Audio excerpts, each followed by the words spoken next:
Hello students, welcome back to the lecture series from PN Institute. My name is Rudika and I am your biology mentor. As you all know that in 2025 we have started a most IMP question for board exam. So उसमें से आज हम पढ़ने वाले हैं sickle cell anaemia के बारे में. As you all know कि सिकल सेल एनीमिया कैसा डिसऑर्डर होता है, ये रिसेसिव डिसऑर्डर है. What is the difference between the dominant and the recessive disorder?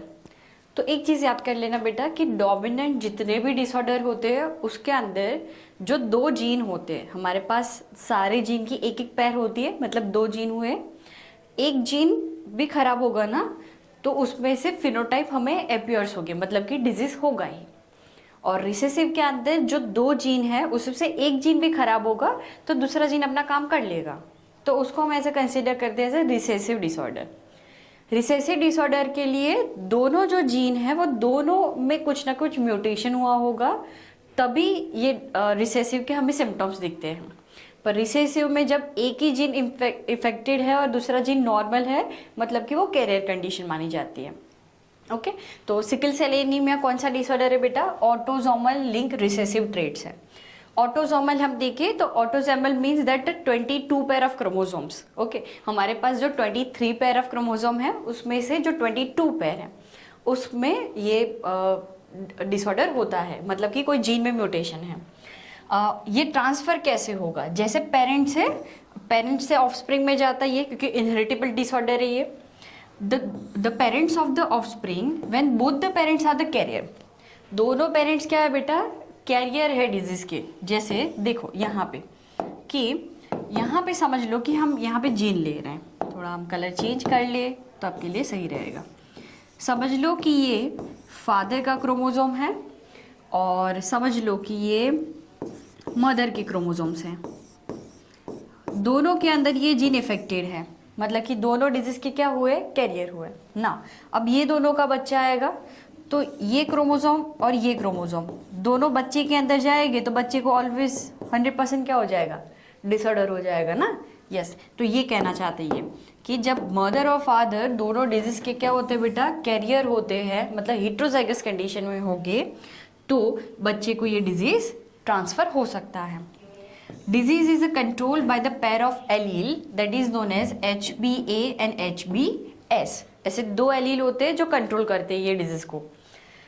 तीन टाइप की कंडीशन होती है. जैसे हम नॉर्मल पर्सन ले देन HBA मतलब कि नॉर्मल है भाई, कोई जीन में म्यूटेशन नहीं है. सिकल सेल एनीमिया के कैरियर्स के बारे में बात करें तो उनके पास HBA एंड HBS होता है, मतलब कि एक जो पैर है वो क्या है? म्यूटेटेड है. और जो इफेक्टेड पर्सन है उसके अंदर दोनों जीन क्या होते हैं? म्यूटेटेड होते हैं. ओके तो इस हिसाब से ऐसी तीन एलेलिक कंडीशन होती है ना. ये जो सिकल सेल एनीमिया है उसमें होगा क्या? It is the detect is cause by the substitution of glutamic acid by valine at 6th position of beta globin chain. Okay देखो हमारी बॉडी में आरबीसी का मेन काम क्या है? O2 और CO2 की ट्रांसपोर्टेशन करवाना. आरबीसी की हम स्ट्रक्चर ले तो उसमें सिर्फ प्लाज्मा मेम्ब्रेन है और उसमें हीमोग्लोबिन प्रोटीन होता है. Haemoglobin protein is made up of main 4 chain, the 2 alpha chain and 2 beta chain. Okay और ये अल्फा और बीटा चेन बने होते हैं, पेप्टाइड चेन होती है, मतलब एमिनो एसिड से बने होंगे.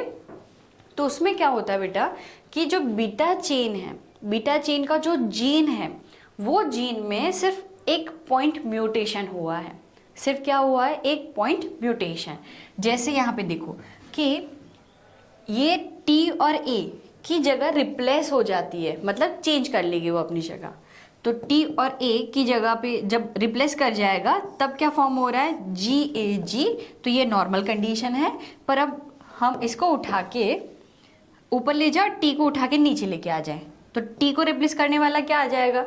U आ जाएगा ना. तो GAG की जगह पे क्या आ जाता है? GUG ना. अब ये GAG किसके लिए कोड कर रहा था? ग्लूटामेट के लिए. और GUG किसके लिए कोड कर रहा है? वेलाइन के लिए कोड कर रहा है ना. तो 6th पोजीशन पे जब ग्लूटामेट की जगह वेलाइन आ जाएगा तो जो बीटा चेन है, बीटा चेन अपना शेप चेंज कर लेगा और बीटा चेन में ये जब दिक्कत होगी तो आरबीसी का जो प्रॉपर शेप कैसा होता है, बाइकॉन्केव शेप होता है ना, बीच में से थोड़ा प्रेस होता है। और अब बीटा चेन चेंज हो रहा है, बीटा चेन की जो चेन है उसमें कुछ गड़बड़ी की वजह से, तो ये शेप उसका कुछ इस तरह से हो जाता है। और जब ऐसा हो जाएगा तो क्या ये अच्छे से ऑक्सीजन कैरी कर पाएगा? नहीं कर पाएगा ना। अब ऑक्सीजन कैरी नहीं कर रहा है मतलब बॉडी के अंदर ऑक्सीजन की कमी हो रही है, जिससे जो पर्सन है उसको फटिक फील होता है, मतलब कि वो थोड़ा ही काम करेगा फिर थक जाएगा। ओके, और ये किसकी वजह से होता है? जैसे mutated haemoglobin molecule undergoes the polymerization and under the low oxygen tension causing the change in the shape of RBC। कि भाई ऑक्सीजन नहीं मिल रहा है, अब टेंशन क्रिएट हो रहा है, स्ट्रेस क्रिएट हो रहा है, जिसकी वजह से ऐसे जो RBC होते हैं उसका शेप चेंज करके कुछ इस तरह से हो जाता है। ओके, और the change in the shape of biconcave disc to the elongated sickle cell like structure. ठीक है, तो इस तरह से शेप हो जाता है और फिर ऑक्सीजन कैरिंग कैपेसिटी भी कम हो जाएगी ना।